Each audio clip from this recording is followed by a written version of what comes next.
Oke, kita akan masuk ke pembahasan terkait laporan arus kas, laporan aliran kas, atau statement of cash flow. Oke, di sini adalah ringkasan dari bagaimana sih perusahaan melakukan atau bagaimana perusahaan menggunakan kasnya, bagaimana perusahaan memperoleh kasnya.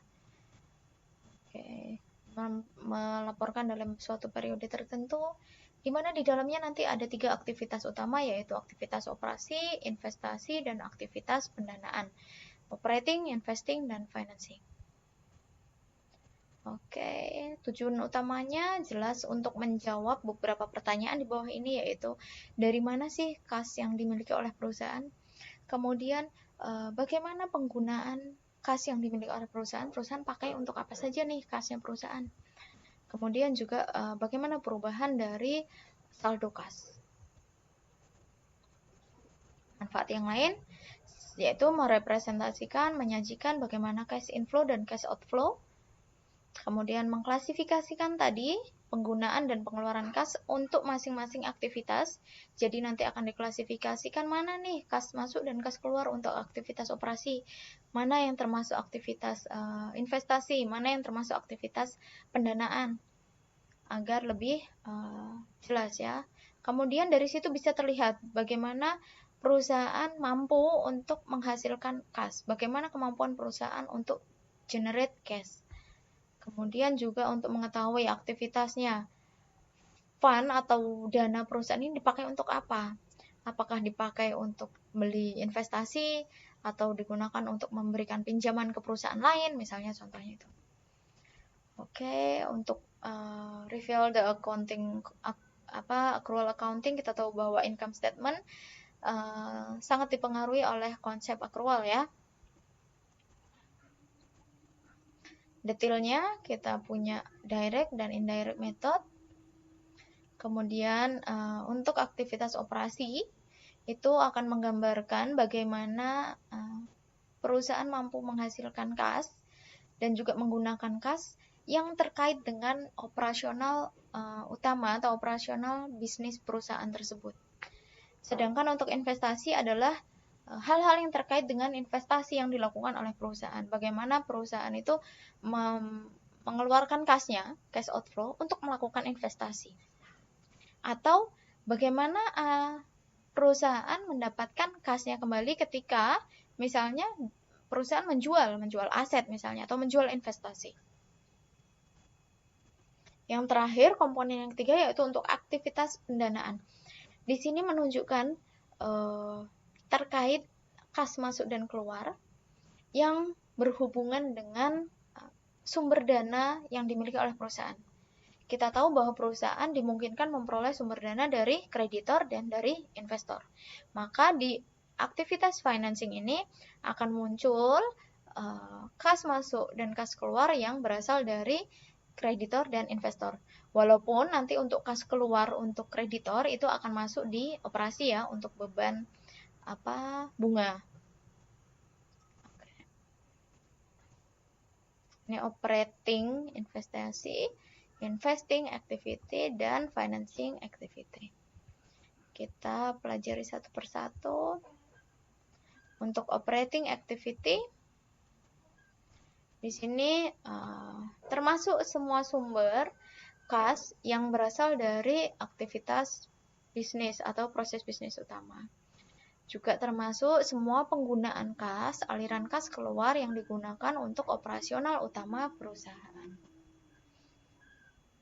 Kemudian di sini akan merefleksikan atau menunjukkan kas yang mampu dihasilkan oleh perusahaan yang berasal dari penjualan produknya atau pemberian jasa. Selanjutnya yang investing activity.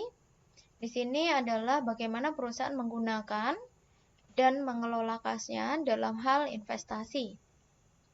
Di sini contoh detailnya adalah sumber-sumber yang nanti aliran kas masuk ya, yang terkait dengan investasi. Ini berarti penjualan investasi atau ketika kita menjual aset tetap, misalnya seperti itu. Sedangkan untuk use-nya, yaitu kebalikannya adalah ketika kita berinvestasi atau ketika kita membeli aset. Oke. Juga termasuk di dalamnya ini yang terakhir adalah giving loan to other entity. Jadi ketika kita memberikan pinjaman ke entitas yang lain itu termasuk dalam bentuk investasi ya. Membeli investasi juga, obligasi, saham, wesel dan lain sebagainya. Nah, ini untuk yang financing activity. Di sini adalah kas yang berasal dari investor atau kreditor. Termasuk juga di sini adalah aliran kas keluarnya adalah ketika kita membayar dividen atau kita membeli saham treasury ya, kita membeli saham yang sudah beredar. Kemudian juga ketika kita melakukan pembayaran akan pokok bunga. Kalau pembayaran beban bunganya kita masukkan ke operasional ya. Sedangkan untuk pembayaran pokok bunga akan masuk ke bagian financing activity. Nah, ini ilustrasinya. Dari operating activity itu masuk dari revenue. Ketika revenue itu lebih tinggi daripada kas yang digunakan untuk expense. Kemudian operating akan keluar untuk expense ya. Untuk investing di sini akan masuk ketika kita menerima pembayaran atas pelunasan piutang yang kita berikan ya ke perusahaan lain misalnya. Atau kita menjual investasi atau asetnya kita, maka itu akan ada aliran kas masuk. Aliran kas keluarnya kebalikannya ketika kita memberikan hutang ke entitas lain atau kita membeli investasi dan aset.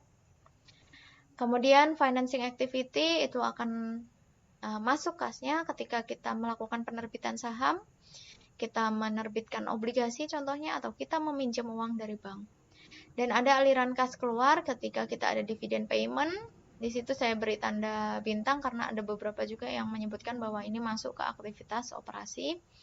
Kemudian juga ada repayment of debt dan akuisisi atau kita membeli kembali saham yang sudah beredar. Nah, ini basic formatnya, di mana kita akan menyajikan dulu cash flow from operating, kemudian bagian kedua, section yang kedua kita akan investing activity, section yang ketiga ada financing activity, kemudian kita tahu net increase atau decrease-nya dari cash berapa, kemudian cash at the beginning berapa, cash at the end berapa. Nah, cash at the beginning itu kita ambil dari kas periode sebelumnya. Sedangkan cash at the end of period itu adalah nilai kas yang harus sama jumlahnya dengan yang tersaji di neraca periode saat ini. Informasi yang dibutuhkan adalah comparative statement of financial position, jadi kita membutuhkan neraca komparasi. Kemudian ada laporan laba rugi yang saat ini, dan juga ada informasi-informasi tambahan lainnya, misalnya pembayaran dividen atau ada penerbitan saham dan lain sebagainya. Termasuk juga di dalamnya mungkin kita akan membutuhkan informasi terkait aktivitas-aktivitas non-kas yang itu signifikan untuk dilaporkan ke investor atau ke pengguna laporan keuangan. Preparationnya kita akan pertama untuk yang aktivitas operasi ya. Kemudian kita akan cari untuk yang aktivitas investasi, selanjutnya yang aktivitas pendanaan. Selanjutnya kita tahu berapa sih change-nya, apakah increase atau decrease di kas-nya. Kemudian kita reconcile beginning dengan ending cash balance-nya. Step by step-nya yang operating activity, yang harus kita lakukan adalah kita meng-convert net income ke cash basis. Kita tahu bahwa ketika kita menyusun laporan laba rugi, kita banyak menggunakan prinsip accrual ya. Contoh simpelnya misalnya beban depresiasi itu accrual. Tidak ada hubungannya dengan kas, sehingga kita harus melakukan konversi dari net income yang accrual basis menjadi ke cash basis. Berapa sih nilai sebenarnya dari net income itu yang memang cash basis? Nah, caranya adalah dengan menambahkan atau mengurangi item yang itu tidak terpengaruh atau tidak mempengaruhi kas. Kemudian kita akan mengetahui berapa sih perubahannya yang ada di aktivitas operasi. Kemudian investing activity, kita harus menentukan apakah ada pembelian atas investasi atau aset yang dilakukan oleh perusahaan, dan juga kebalikannya, apakah ada penjualan atas investasi.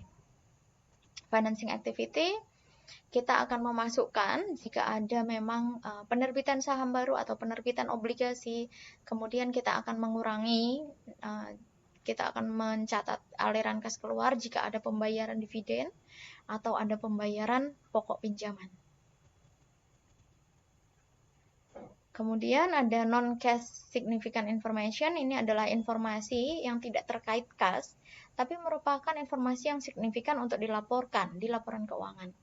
Nah, ini akan dilaporkan in separated note, jadi ada note yang terpisah. Contohnya, ini, menerbitkan saham biasa untuk membeli aset. Jadi kita punya aset baru yang tidak kita bayar menggunakan kas, tapi kita bayar menggunakan lembar saham. Itu kan tidak terkait kas ya, tapi ini merupakan informasi penting yang harus disajikan untuk pengguna laporan keuangan. Kemudian kita melakukan konversi nih, kita memiliki obligasi, kita konversi ke lembar saham. Ini juga bukan transaksi kas ya, tapi ini signifikan untuk dilaporkan. Kemudian misalnya kita menerbitkan debt untuk purchase aset ya, sama ya, kalau tadi saham ini pakai utang. Kemudian kita ada pertukaran aset.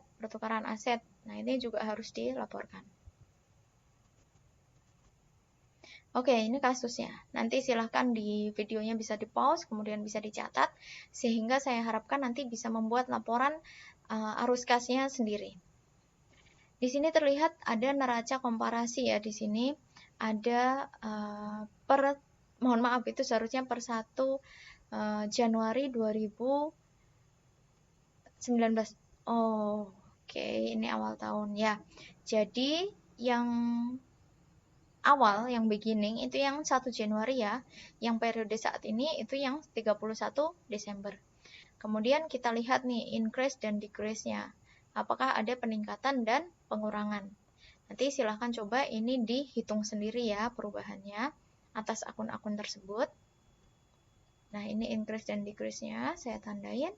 Kemudian kita juga menggunakan income statement, tadi sudah disampaikan. Ini income statement-nya dan additional information. Additional information di situ ternyata ada payment untuk dividen sebesar 14.000. Kemudian ada purchase land on cash. Kemudian ada akuisisi equipment dengan meminjam ke bank atau menambah pinjaman ke bank. Oke. Nah, ini pertama kita akan buat dulu yang dari aktivitas operasi. Tadi kita tahu net income-nya 39.000. Kemudian kita akan reconcile, di situ ada increase dari account receivable dan account payable. Kita tambahkan sehingga kita tahu bahwa kas yang dihasilkan dari aktivitas operasi adalah sebesar aliran kas masuk ya, ini berarti sebesar 35.000. Kemudian additional information tadi sudah disampaikan, itu dimasukkan ke sini di mana ada purchase of land. Kita tahu bahwa ada peningkatan land sebesar 40.000 ini secara tunai. Dan ini adalah aliran kas keluar ya di dalam kurung. Kemudian terakhir yang untuk aktivitas financing, ada issuance atau penerbitan saham ya sebesar 50.000 dan juga ada dividend payment sebesar 14.000. Nah, ini aliran kasnya masih masuk, masih inflow sebesar 36.000. Oke, selanjutnya kita cek tadi dari masing-masing komponen aktivitas, maka net increase-nya sebesar 31.000. Cash at the beginning period, tadi kita lihat dari neraca komparasi itu sebesar 25.000, dan cash at the end of period 56.000. Itu sama dengan neraca komparasi yang tadi ada di awal case ini. Oke, nah ini bisa dilihat bahwa ini hasilnya adalah sama dengan yang ada di laporan posisi keuangan. Oke, ini laporan arus kasnya secara utuh. Tadi kita buat yang pertama operasi, kemudian investing, ada financing, kemudian kita ketahui berapa sih jumlah cash at the end of periodnya. Kemudian di bagian bawah kita lihat bahwa di situ ada cash flow notes, di mana kita memberikan informasi tambahan bahwa ada purchase of equipment yang kita lakukan itu dengan cara menerbitkan, kita bukan menerbitkan ya, kita meminjam hutang, kita menambah pinjaman ke bank sebesar 30.000. Itu harus disajikan secara tidak terpisah, yaitu di bawahnya statement of cash flow. Oke, itu tadi materi terkait laporan arus kas. Semoga cukup bisa dipahami, bisa menambah manfaat pelajaran atau pengetahuan kita terkait laporan keuangan. Kita sudah belajar tentang income statement, laporan perubahan ekuitas, laporan posisi keuangan, dan terakhir ini tadi kita belajar terkait laporan arus kas. Oke, sampai ketemu di materi selanjutnya. Terima kasih atas partisipasinya. Saya cukupkan, sekian. Terima kasih.